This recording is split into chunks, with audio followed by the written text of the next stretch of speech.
SSF kompaniyasining Dr. Panda nebulizerdan qanday qilib to'g'ri foydalanishni ko'rib chiqamiz.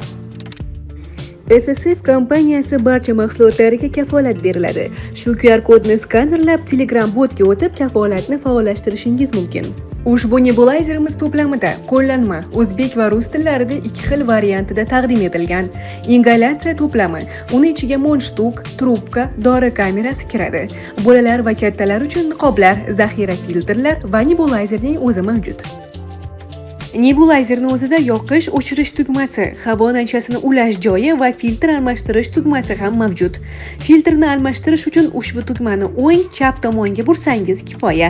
Filtrni har 6 oyda yoki rangi o'zgargandan keyin almashtirish kerak bo'ladi.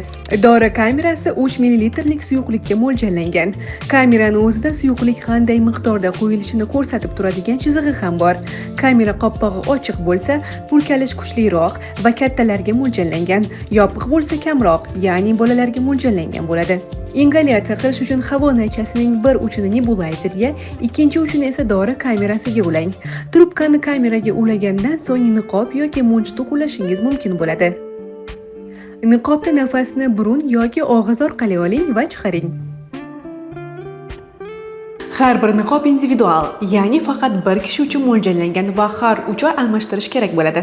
Munchtukdan foydalanayotganda nafasni og'iz orqali oling va chiqaring. Agar trubkada suyuqlik qolgan bo'lsa, trubkaning bir uchini nebulizerga ulab va ichidan havo o'tkazib, qolgan namlik yoki kondensatni chiqarib tashlash kerak bo'ladi. Ingalyatsiya tugagandan so'ng kamera, munchtuk va niqobni sovun bilan yaxshilab yuvib, darhol quritish kerak.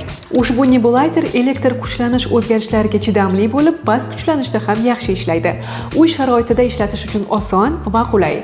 Dorini qizdirmaydi va sovutmaydi. SSF oilangiz salomatligi uchun ishonchli tanlov.